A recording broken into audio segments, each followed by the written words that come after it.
ಪ್ರಿಯ ವೀಕ್ಷಕರೇ ನಮಸ್ಕಾರ. ಇದೀಗ ನೀವು ನೋಡ್ತಿದ್ದೀರಾ ಉಪ್ಪೆ ನ್ಯೂಸ್. ನಾನು ನಿಮ್ಮ ಪ್ರಿಯ. ಕೆಪಿಎಸ್ಸಿ ಕೆಎಎಸ್ ಅಪ್ರಾಪ್ತ ಬಾಲಿಕೆಯನ್ನು ನಂಬಿಸಿ ಅತ್ಯಾಚಾರ.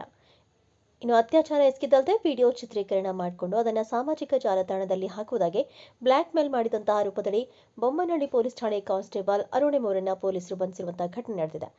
ಅಪ್ರಾಪ್ತಿಯನ್ನ ನಂಬಿಸಿ ಅತ್ಯಾಚಾರ. ಬೊಮ್ಮನಹಳ್ಳಿ ಠಾಣೆಯ ಪೊಲೀಸ್ ಕಾನ್ಸ್ಟೇಬಲ್ ಅರುಣ್ ಅಪ್ರಾಪ್ತ ಬಾಲಿಕೆಯನ್ನು ನಂಬಿಸಿ ಅತ್ಯಾಚಾರ ಎಸಗಿ ವಿಡಿಯೋ ಚಿತ್ರೀಕರಣ ಮಾಡಿ ಸಾಮಾಜಿಕ ಜಾಲತಾಣದಲ್ಲಿ ಹಾಕುವುದಾಗಿ ಬ್ಲ್ಯಾಕ್ ಮೇಲ್ ಕೂಡ ಮಾಡಿದ್ದಾನೆ.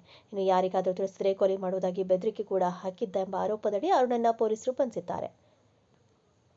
ಜೊತೆಗೆ ಓಯೋ ಲಾಡ್ಜ್ನಲ್ಲಿ ಪೋಲಿ ಆಟ ಡಿಸೆಂಬರ್ 30ರಂದು ಬಿಟಿಎಂ ಲೇಔಟ್ ಓಯೋ ಲಾಡ್ಜ್ಗೆ ಕರೆದೊಯ್ದು ಅತ್ಯಾಚಾರ ಮಾಡಿರುವುದಾಗಿ ಆರೋಪ. ವಿಆರ್ ಕುಡಿಸಿ ಅತ್ಯಾಚಾರ ಎಸಗಿರುವಂತಹ ಆರೋಪದಡಿ ಪೊಲೀಸ್ ಕಾನ್ಸ್ಟೇಬಲ್ ಅರುಣನ್ನ ಬಂಧನ ಮಾಡಲಾಗಿದೆ. ಇನ್ನು ಸಹಾಯ ಮಾಡುವ ನೆಪದಲ್ಲಿ ನಂಬಿಸಿ ಮೋಸ. ಅಪ್ರಾಪ್ತ ವಿಕ್ಕಿ ಎಂಬಾತ ಪ್ರೀತಿ ನೆಪದಲ್ಲಿ ಲೈಂಗಿಕವಾಗಿ ಸಂತ್ರಸ್ತೆಯನ್ನು ಬಳಸಿಕೊಂಡಿದ್ದ. ಹಾಗಾಗಿ ಆತನ ವಿರುದ್ಧ ದೂರು ನೀಡಲು ಬೊಮ್ಮನಹಳ್ಳಿ ಪೊಲೀಸ್ ಠಾಣೆಗೆ ಹೋಗಿದ್ದಾಗ ಅಪ್ರಾಪ್ತಿಯನ್ನ ಕಾನ್ಸ್ಟೇಬಲ್ ಅರುಣ್ ಪರಿಚಯ ಮಾಡಿಕೊಂಡಿದ್ದಂತೆ ಕೇಸ್ ವಿಚಾರದಲ್ಲಿ ಸಹಾಯ ಕೇಳಿಕೊಂಡು ಬಂದ ಯುವತಿಗೆ ಸಹಾಯ ಮಾಡುವ ನೆಪದಲ್ಲಿ ಅತ್ಯಾಚಾರ ಎಸಗಿದ್ದಾನೆ ಎಂದು ಯುವತಿ ಆರೋಪಿಸಿದ್ದಾರೆ.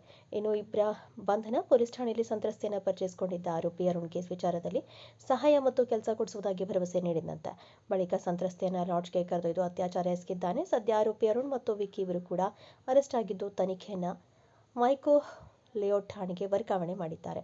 ಇನ್ನುದಾಗಿದ್ದು ಹೊತ್ತಿನ ವಿಶೇಷ. ಇನ್ನಿತರ ಸುದ್ದಿಗಳಿಗಾಗಿ ನೋಡ್ತಾ ಇರಿ ಉಪ್ಪೆ ನ್ಯೂಸ್.